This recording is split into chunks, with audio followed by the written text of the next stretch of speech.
officiers, sous-officiers et frères d'armes retraités. C'est avec émotion et un grand plaisir que je me retrouve devant vous après 10 années de retraite pour parler de la gendarmerie.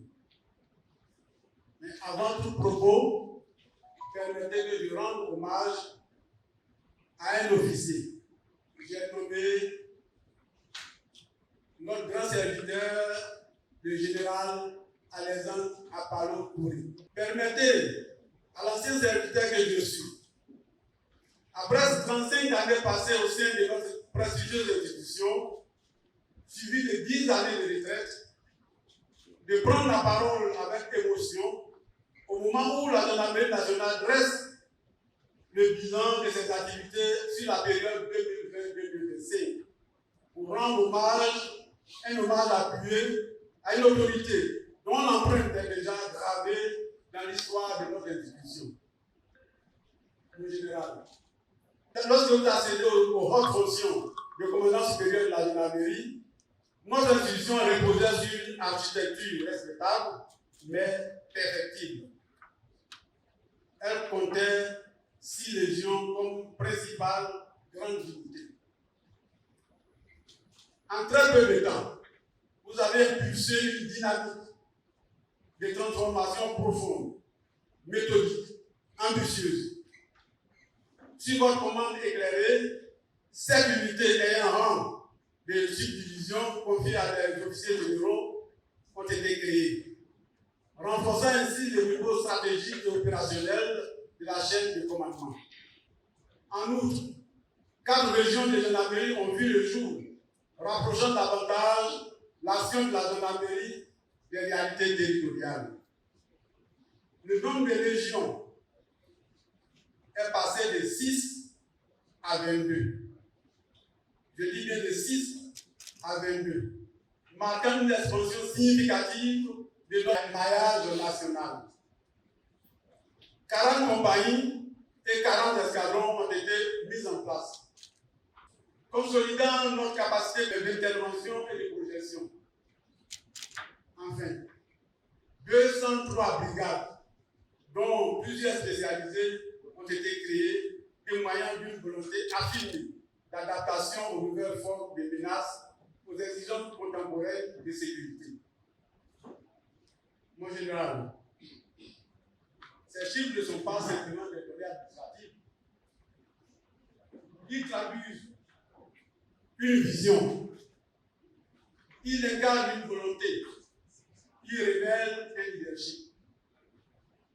Votre action a permis de rapprocher la gendarmerie des populations, d'améliorer la couverture sécuritaire du territoire national et de doter notre institution d'outils adaptés aux défis de notre époque. Vous avez su, avec rigueur et détermination, transformer une structure en une force plus dense, plus réactive et résolument tournée vers l'avenir.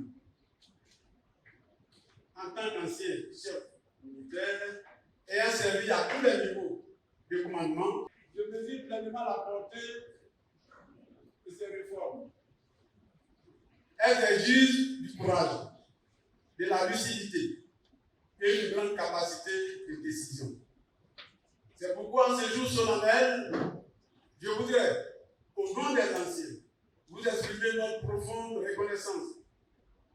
Vous honorez la gendarmerie nationale, vous élevez son prestige pour renforcer son efficacité. Et surtout, vous préparez avec clairvoyance les générations futures à relever les défis de demain. Mon général, recevez ici l'hommage respectueux d'un ancien gendarme, fier de constater que l'institution à laquelle il a consacré sa vie continue de grandir, de se moderniser, de rayonner sous votre autorité. Et je vais entretenir nos jeunes gendarmes. Donc, après 10 ans de retraite suite à 35 années de service actif, au cours desquels j'ai eu l'honneur d'occuper plusieurs postes de commandement, et de suivre aussi plusieurs formations militaires, je mesure pleinement la responsabilité qui est la mienne en m'adressant à la jeune génération. Je ne viens pas donner des leçons. Je viens partager une expérience. Je ne viens pas parler du passé avec nostalgie. Je viens parler de l'avenir avec confiance. Entrer dans la gendarmerie n'est pas choisir un métier. C'est accepter une mission. Durant toute ma carrière, j'ai appris que l'uniforme que nous portons n'est pas un privilège. C'est une charge. Une charge faite de discipline, de sacrifice, de loyauté et parfois de renoncement personnel. J'ai servi dans différents commandements dans des situations faciles comme dans des moments difficiles. Mais une chose reste constante, le devoir avant tout. Ce que je vais dire aux jeunes aujourd'hui est simple. La carrière ne récompense pas toujours immédiatement. Avec l'expérience, j'ai compris que ce ne sont pas seulement les diplômes qui font un grand officier.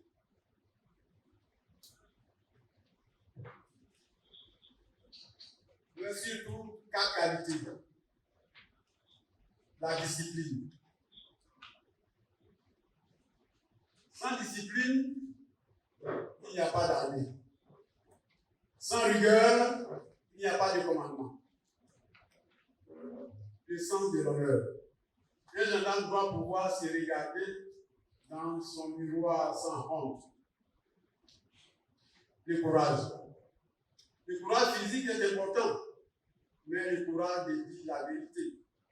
Le courage de rester droit. Le courage de résister aux pressions, aux tentations est encore plus important. La formation permanente. Le monde change. Les ménages changent. Les techniques changent. Celui qui cesse d'apprendre, désapprend. Je recommande fortement aux jeunes officiers de se former, de lire, de se perfectionner et de viser toujours plus haut à l'instar de notre commandant supérieur de la gendarmerie nationale. Les nouveaux défis sécuritaires deviennent plus exigeants. La gendarmerie d'aujourd'hui n'est plus celle d'hier. Vous faites face au terrorisme, à la criminalité organisée, aux cybercriminalités, aux troubles sociaux, aux nouvelles formes de violence, aux exigences accrues des populations. Dans ces contextes, la jeune génération doit comprendre que la compétence seule ne suffit plus. Il faut aussi la probité, la maîtrise de soi et l'esprit de responsabilité. Je vous conseille 3 choses. Ne banalisez jamais votre mission. Il n'y a pas de petite mission. Ne banalisez jamais votre mission. Ne compromettez jamais votre honneur. Ne perdez jamais le sens du service public. Un gendarme respecté est plus fort qu'un gendarme craint. Préparer sa carrière, c'est aussi préparer sa retraite. À ces propos, vous avez le bonheur d'avoir le général du corps d'armée à Paris. Suivez ses conseils.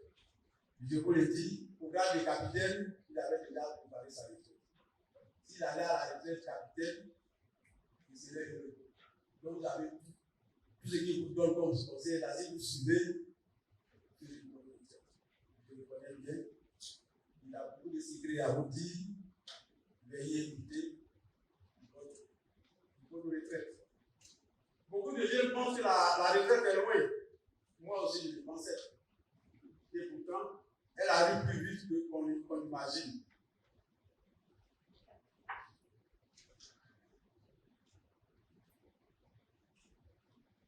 Une bonne carrière se prépare, mais aussi une bonne retraite se prépare. Je donne 4 conseils à la jeune génération. Avoir une bonne gestion financière. Ne vivez pas au-dessus de vos moyens. Épargnez. Investissez intelligemment. Préparez une activité pour l'après-service. Agriculture, formation, conseil, élevage, etc. Il faut penser à l'avenir. Préserver sa santé. Le corps est l'outil du militaire. Sans santé, il n'y a ni carrière, ni retraite heureuse. Gardez une bonne réputation. Votre nom est votre véritable richesse. Après l'uniforme, il ne reste que le cœur. Chers jeunes, officiers et sous-officiers, vous êtes la gendarmerie de bébé. Vous êtes la sécurité de la nation. Vous êtes l'espoir de notre institution. Servez avec loyauté, commandez avec justice, obéissez avec discipline, travaillez avec passion.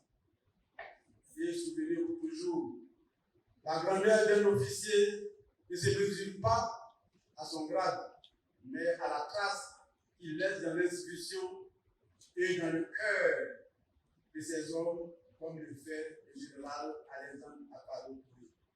Je vous remercie.